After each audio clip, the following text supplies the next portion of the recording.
మకర రాశి వారికి ఒకవైపు అర్ధాష్టమ కుజుడు సుక్షేత్రకంగా దోషమైనను షష్టమ స్థానంలో బుధాదిత్య రాజయోగం దోషమైనను విశేషంగా 12 ఏళ్ల తర్వాత సప్తమంలో గురువు ఉచ్చస్థితిలో సంచారం చేయడము మకర రాశి వారికి ఎనలేని అదృష్టాన్ని కట్టబెట్టబోతుందని చెప్పి గమనించాలి. మకర రాశిలో ఏ నక్షత్రాలు వస్తాయి అనగా ఉత్తరాషాఢ నక్షత్రంలోని 2, 3, 4 పాదాలు, శ్రవణ నక్షత్రంలో 4 పాదాలు, ధనిష్ఠా నక్షత్రంలో 1, 2 పాదాలు కలిపితే మకర రాశి. రాశాధిపతి శని భగవానుడు.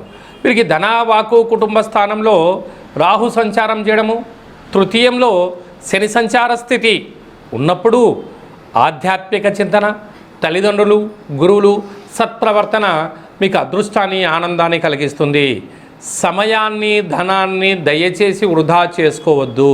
ప్రతి నిమిషం ప్రతి రూపాయి భవిష్యత్తులో చాలా ఉపయోగపడుతుందని చెప్పి గమనించాలి. అర్ధాష్టమ కుజుడు కారణం వలన కోపానికి దూరంగా ఉండండి, ఆవేశానికి కాకుండా ఆలోచనగా ఉండండి.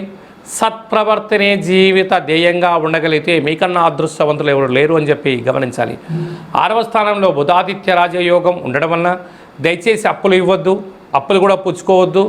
వీలైనంత వరకు ఆరోగ్యాన్ని కాపాడుకునే మానవ ప్రయత్నం చేయండి. 12 ఏళ్ల తర్వాత దేవగురు బృహస్పతి సప్తమంలో ఉచ్చస్థితిలో కర్కాటక రాశిలో సంచారం చేయడం వల్ల విద్యార్థులకు ఇది చాలా సువర్ణపు కాలము.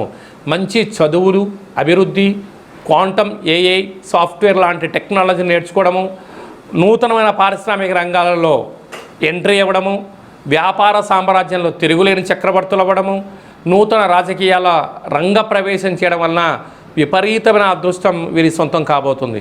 కనుక ఇలాంటి కాల సమయంలో ఈ మకర రాశి జాతకులు దక్షిణాయనం ప్రారంభమైన తర్వాత వచ్చేటువంటి మొట్టమొదటి అష్టమి కాలాష్టమి సందర్భంగా తెల్ల నువ్వుల పిండితో ప్రమిదిగా ఏర్పాటు చేసుకొని, నువ్వుల నూనెను ఏర్పాటు చేసి, నల్లటి ఒత్తులను ఏర్పాటు చేసుకొని కాలభైరవ అష్టకాన్ని చదివి స్మరణ చేసి వీటి దానం చేయండి.